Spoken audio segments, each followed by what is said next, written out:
Dari Maria dan juga dari Elizabeth orang belajar bahwa segala sesuatu yang kelihatan mustahil bagi manusia, ternyata tidak ada yang mustahil bagi Tuhan. Lantas, mengapa kita saat ini ragu dengan kuasa Tuhan? Khawatir dengan apa yang akan kita hadapi ke depan?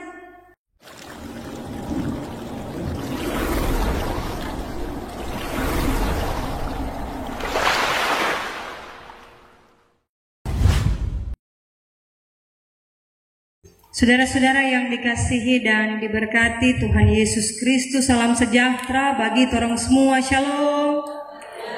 Damai di hati. Nyandak dapat rasa. Torang suada di tanggal 22 Desember. Kurang 2 hari lagi torang akan ada dalam perayaan Natal Yesus Kristus. Hari yang torang tunggu, hari yang torang nanti-nantikan di sepanjang tahun ini. Tidak dapat rasa cuma mau lewat. Tapi makna dari kehadiran Yesus tidak pernah boleh lewat begitu saja dalam hidup kita. Saudara-saudara yang dikasihi dan diberkati Tuhan, keluarga yang harmonis, saling mencintai suami dan istri, saling menyayangi, itu terjaga sampai di 8 tahun pernikahan.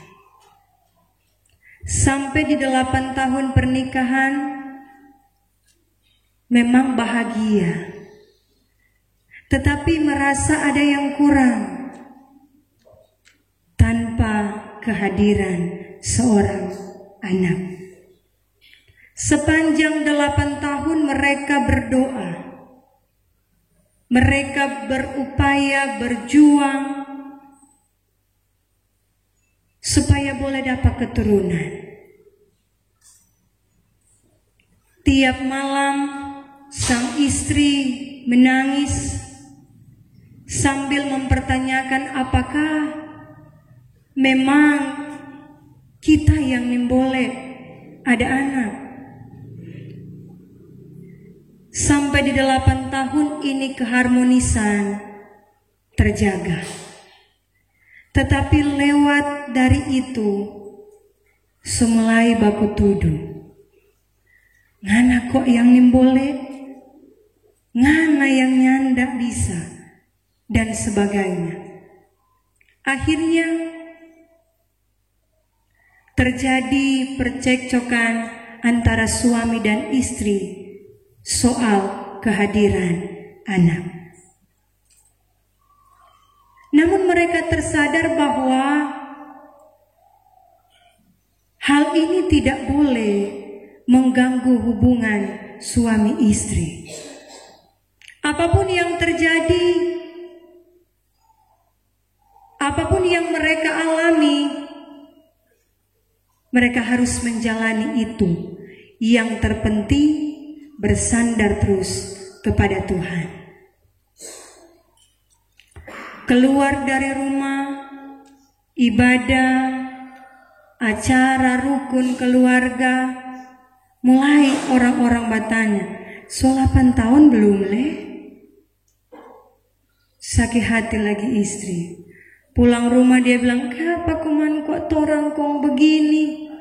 Kenapa lagi torang sampai sejauh ini belum?" Akhirnya suami bilang, "Mari jo torang pe pa dokter dah. Torang periksa apa yang menjadi kendala sampai 8 tahun ini belum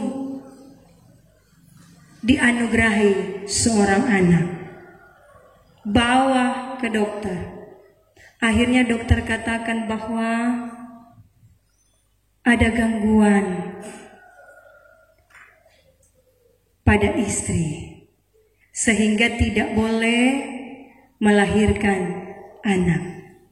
Ada gangguan di rahim sehingga tidak boleh hamil. Menangis, pasrah dengan keadaan. Akhirnya dorang tahu bahwa memang tidak bisa. Dokter pun mengatakan bahwa ibu tidak bisa punya anak. Mau backing apa?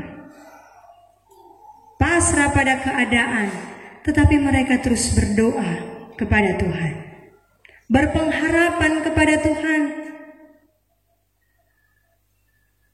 Waktu berjalan, ketika ada dalam pertemuan keluarga, ada salah satu keluarga yang bilang, "Pak, sang istri ini, Pak ibu ini," dia katakan bahwa kiapa nganape body so lain, kiapa ngape bentuk tubuh so berbeda, coba Bapak periksa, kage so hamil. Dia bilang, "Ndak, kita nih boleh ada anak, kita ndak bisa punya anak. Mar coba Bapak periksa so lain anak. Da bali yang anak puru rupa so lebih besar." Akhirnya ibu ini dia bilang, "Orang bilang begitu, berarti panggil suami, pergi Pak dokter." Sampai Pak dokter periksa, dan dokter katakan bahwa ibu sedang hamil. Saudara-saudara, betapa senangnya hati istri dan suami ini. Mereka pulang dengan sorak-sorai, mereka pulang dengan rasa syukur yang luar biasa. Karena apa yang mereka nanti-nantikan selama bertahun-tahun dijawab Tuhan. Sekalipun dokter katakan bahwa ibu tidak bisa punya anak, ibu tidak bisa hamil, tetapi kenyataannya berbeda dengan keadaan. Yang menurut manusia tidak mungkin, tetapi ternyata bagi Tuhan semua mungkin. Menurut manusia mustahil, tetapi ternyata bagi Tuhan tidak ada yang mustahil. Bagi Tuhan tidak ada yang mustahil. Ini juga bagian tema perenungan kita di sepanjang minggu ini. Saudara-saudara, barangkali di antara kita pun pernah mengalami yang demikian. Dalam pergumulan-pergumulan kehidupan, dalam perjuangan melawan sakit, dokter bilang, "So nyanda mau baik." Dokter bilang, "Nyanda akan sembuh." Dokter bilang, "Kurang beberapa waktu."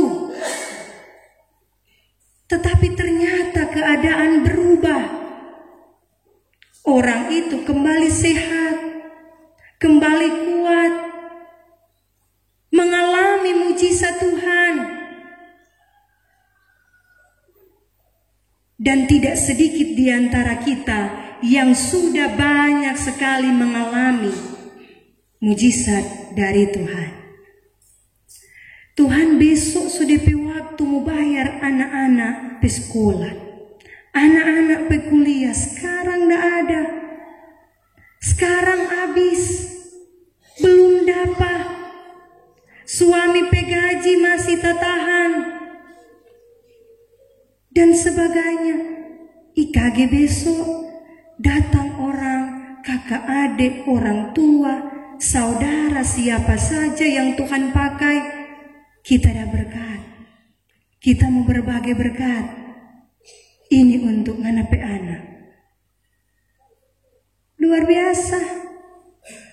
Yang terpenting adalah dari apapun yang kita alami, kita hadapi, kasih kita kepada Tuhan tidak boleh berubah.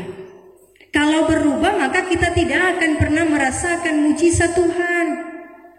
Sekalipun dalam keadaan tersulit yang kita hadapi, kita alami, kalau kita tetap percaya dan tidak meninggalkan Tuhan, kita akan merasakan perubahan yang besar. Sebagaimana bagian bacaan kita yang merupakan pemberitahuan tentang kelahiran Yesus Kristus, Maria yang belum pernah berhubungan dengan laki-laki, kemudian mendengar kabar dari malaikat bahwa Maria akan mengandung dan melahirkan seorang anak laki-laki. Betapa terkejutnya Maria hal itu. Dan berhubungan dengan laki-laki nyanda, kage-kage mau hamil. Sesuatu yang tidak mungkin, sesuatu yang mustahil. Maria yang masih perawan kemudian hamil dan akan melahirkan seorang anak. Mustahil bagi Maria, tetapi tidak bagi Tuhan. Dan apa yang dikatakan oleh malaikat ternyata itu terjadi. Awalnya Maria takut, tetapi dia tetap percaya kepada Tuhan. Juga malaikat sampaikan bahwa sama dengan anak saudara Elisabet, dia pun sementara mengandung 6 bulan. Padahal dia pe usia, dia pe umur setua selanjut. Suaminya Sakaria yang tidak percaya dengan kehamilan Elisabet. Ketika malaikat Tuhan sampaikan kepada Sakaria bahwa Elisabet akan mengandung dan akan melahirkan seorang anak laki-laki, Sakaria nyanda percaya. Akibat dari ketidakpercayaan Sakaria, apa yang dialami? Malaikat bilang, karena engkau tidak percaya, maka engkau akan menjadi bisu sampai anak ini lahir. Keluar dari bait Allah, Sakaria menjadi bisu. Orang tanya pada dia apa yang terjadi di dalam. Dia tidak dapat berbicara karena dia telah menjadi bisu, karena tidak percaya dengan perkataan Tuhan. Hati-hati dengan orang yang tidak percaya kepada Tuhan seperti Sakaria. Padahal malaikat sesampaikan Elisabet akan mengandung dan melahirkan seorang anak laki-laki, yaitu Yohanes Pembaptis. Ini juga disampaikan dalam bagian bacaan kita. Dari Maria dan juga dari Elisabet orang belajar bahwa segala sesuatu yang kelihatan mustahil bagi manusia, ternyata tidak ada yang mustahil bagi Tuhan. Lantas, mengapa kita saat ini ragu dengan kuasa Tuhan? Khawatir dengan apa yang akan kita hadapi ke depan. Kita belajar dari bagian firman saat ini bahwa kalau bersama dengan Tuhan, Tuhan akan buat semuanya jadi. Sekalipun bagi kita ragu, masa Tuhan kita begini? Masa Tuhan tapi anak begini kong dia mau jadi begitu? Masa Tuhan kita pe keluarga Tuhan boleh pakai sedemikian? Ada keraguan dalam kehidupan kita. Tetapi firman kembali mengingatkan, menguatkan orang semua bahwa sekalipun saat ini segala sesuatu di hadapan kita tertutup, belum terbuka, masih gelap, masih suram, tetap percaya kepada Tuhan. Dia sedang memproses hidup kita. Yang terpenting tetap percaya kepada Tuhan. Kalau Tuhan berfirman, semua itu pasti jadi. Kalau orang tidak percaya, ada akibat yang akan diterima ketika tidak percaya. Percayalah kepada Tuhan dengan segenap hati, maka kita akan melihat mujizat dari Tuhan. Tuhan memberkati orang semua. Amin.